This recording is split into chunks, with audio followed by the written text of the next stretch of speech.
the top stories, 7-member CARICOM team to observe SKN elections.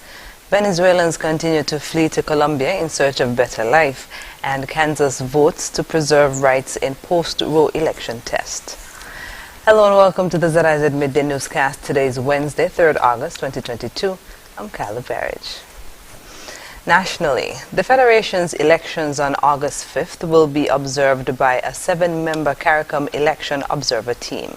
The CARICOM team is led by Mr. Sase Gunraj of Guyana, the chief of mission. The team will comprise observers from Guyana, Antigua and Barbuda, Belize, Jamaica, Suriname, and Haiti. Election observation monitoring is a practice undertaken by an independent body that assesses the standards and therefore legitimacy of an election.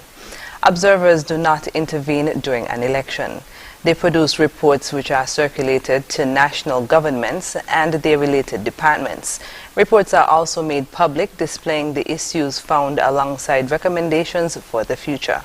All of the activities are approached from a completely non-partisan perspective, and observation focuses on the electoral strengths and weaknesses rather than being concerned with the political outcome of any particular vote. Prime Minister Dr. The Honorable Timothy Harris has encouraged the people of St. Kitts and Nevis to exercise their right to vote on Election Day. Addressing the nation on Tuesday, Prime Minister Harris spoke of the importance of voting.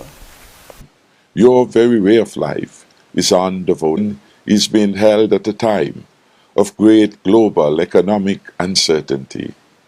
With the world on the verge of a global recession, your job, your income, your very way of life is on the voting paper.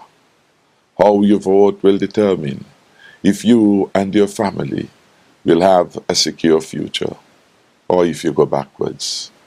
So it comes down to trust. Who do you trust to protect the people? Who do you trust to create jobs? Who do you trust to grow and manage our economy? Who do you trust to deliver a secure future for you? He said the choice is up to each voter to make the right decision for the nation's future. You will decide if our future is a secure one, or if our federation will slide backwards. You will decide if our future is prosperous, where people are protected, jobs created, and our economy growing strong. Or you will decide if our federation slides backwards, back to blood running through our streets, back to high IMF debt, back to no opportunities for our young people, back to no PAP, no peace, and no income support. Election Day in St. Kitts and Nevis is scheduled for Friday, August 5th. As political parties continue their campaigns ahead of the August 5th general election, political leader for the People's Action Movement, PAM, Sean Richards, has outlined the party's plan towards job creation and economic recovery. In a message to the nation posted to the party's YouTube channel, Richards spoke of their Jobs Now program that would alleviate youth unemployment. Now program is intended to alleviate acute youth unemployment and will see us making the single largest investment in public infrastructure, which will, in the immediate, see work in the construction industry addressing the Federation's most urgent infrastructure build and repair needs in facilities such as a new hospital and school, and repairing existing facilities, improving parks and playing fields, fixing roads, and building houses. This will generate approximately 2,900 jobs. He also mentioned that the party intends to invest in a fund that would assist in the creation of new businesses.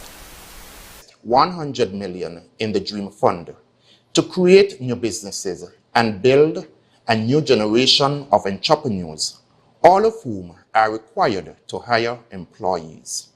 This program will generate 2,200 jobs. Richards also said that provisions will be made for the elderly and others who are unable to earn a wage. Not forgetting our brothers and sisters who by virtue of age or ability are unable to earn their own way. For our elderly citizens, our diamonds, we have articulated the need to protect their standard of living and to bring immediate relief in these very challenging economic times. Our national health insurance will include payment subsidies for essential drugs for the elderly suffering from severe chronic illness. Our diamonds will be able to access support with in-home help through nurse aides and volunteers who assist with health, personal, and domestic needs through our roving care program. That program will also be supported by retired persons who still have so much to contribute. The PAM political leader stated that job creation through entrepreneurship and empowerment will be the drivers to the party's medium-term plan for economic recovery. And we're moving now to news on the regional scene. Despite more stable economic conditions, Venezuelans continue to flee the country